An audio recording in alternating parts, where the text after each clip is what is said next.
this is going to turn into a problem if you're not careful on how to handle the situation.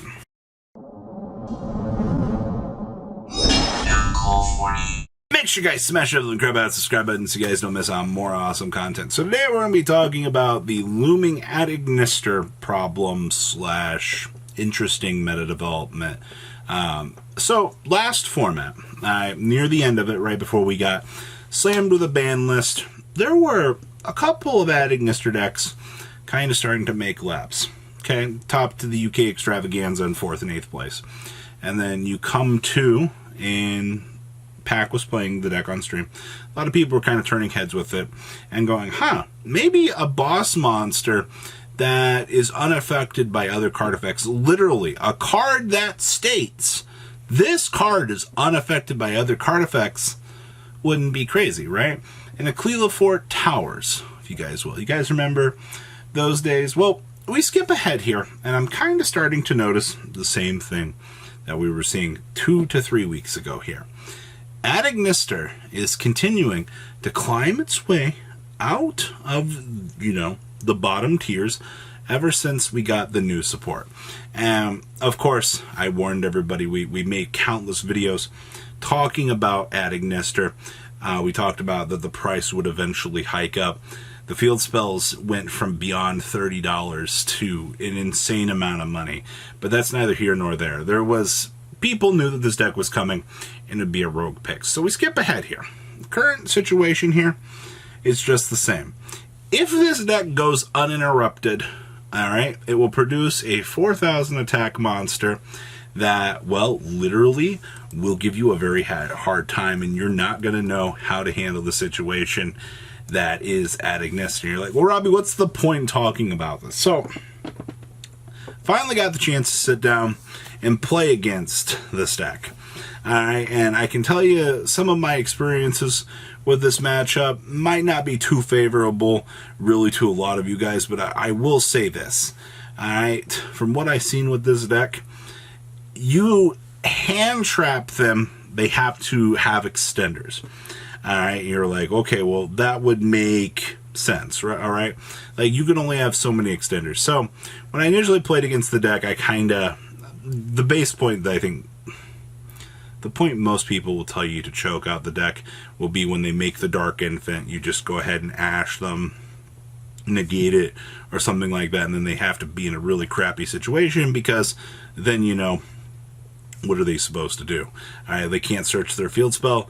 They kind of just end in a really crappy position, right? Like, that's pretty much the general consensus.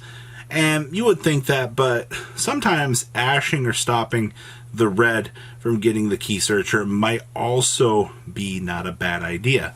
I actually ashed the red and it put him in a really weird position. He also opened up the island, which never activate the island before. Normal summon the red, alright? And don't give away information. I think that's very important as well here. Like, the more information that you can hold out on your opponent is a really good thing. Alright, so don't try to do that. So at the end of the day here, how do you get over a 4,000 attack Link 6 that, well, it does other things, but we're not too worried about that. Also, did you know that this deck also has another monster that basically can protect the towers? You're like, well, wait a minute, what's the point of this, Robbie? They committed a Link 6. Now you're telling me they have protection? So the cool thing is they have this dark monster that's level 6. When attack is declared involving your Adignister monster, you can special summon this card from your hand if you do negate that attack. Yeah, I didn't need that. If you control a level 6 monster, quick effect, you can banish this card from your hand or field, or graveyard, and then target one face monster opponent controls, negate its effects till the end of the turn. So, what you're telling me here is I'm already going to have to make access code / Borrelsword to attack over this giant unaffected turd. And then you're telling me that I also have to deal with basically an attack negator in which on the next turn they can just clean up my monster. Yeah, that's the Adignister matchup in an entire nutshell, actually. So, let's go back to those choking points I talked about earlier. So you can be trash and you can stop the red. It also depends on how many hand traps you open up. So I guess I gotta say that. Typical choking point is the Dark Infant to stop them from searching for the field spell. If they already have the field spell, well, you have some other points to consider here. So they'll typically go the Link 3 that will revive a bunch of their dudes from the graveyard, at which point they do that. The good news is you can blow them out of the water there. You can Valor that, and you can also, you can Impermit.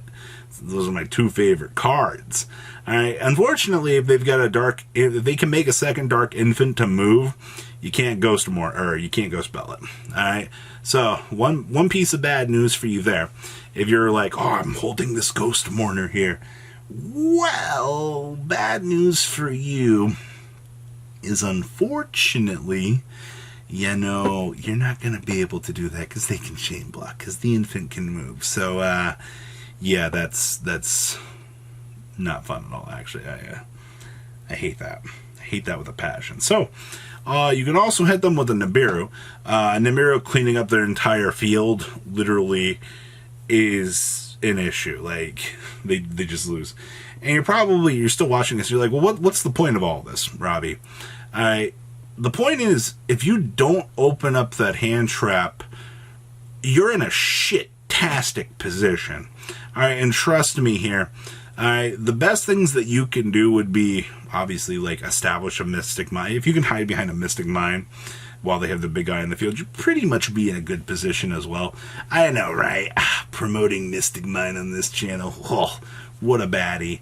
Alright, hey, when your win conditions are produce 4K unaffected big boss monster, players have to find unique, crazy ways to out that. Alright? And like I said, the two biggest ones in the room right now are Boral Sword and Access Code. If you don't have access to make those two monsters, your only other real situation here is to Mystic Mine stall your opponent. That's great. And to the one person's going to comment going, well, card says it's unaffected by other cards.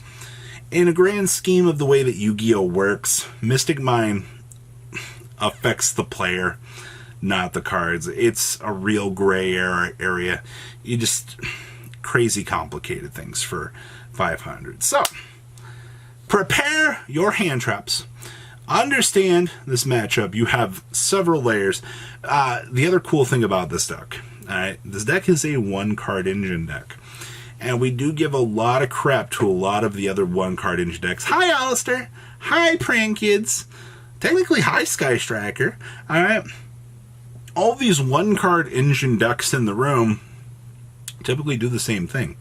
Alright, there's always a full combo way down and they'll pull it off. Alright, so this deck's full combo is red, a Chi-Chi-Chi, and Picari.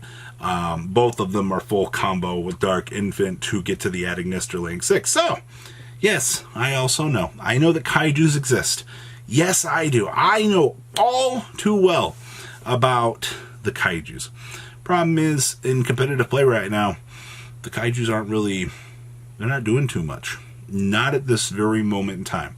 We'll kind of have to wait and see how the format shapes up. If this deck does continue to stir around down in the Tier 2 category, well, you're going to have to continue to deal with this. So, for those of you that might not consider this deck worth your time, I just want to add here that, yes, you can hand trap this deck. If not, you're going to struggle and you're going to have a very bad time. So, this deck can be a problem.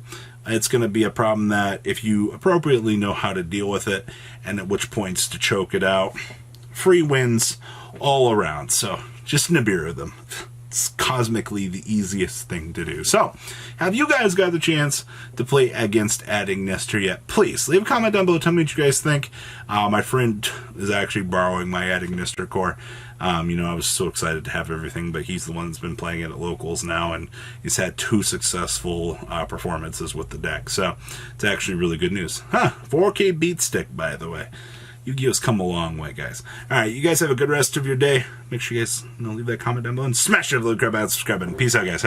Thank you, patrons, for making the ride never truly end. Without you guys' support, well, I would probably be doing Truffle Shuffle videos for a living. Guys, please check out VanCool40 for all of your Cardfight Vanguard content brought to you by MCool40. And if you are looking to pick up singles, check out mcoolgames.com for your trading card game needs. Thanks for watching, everybody.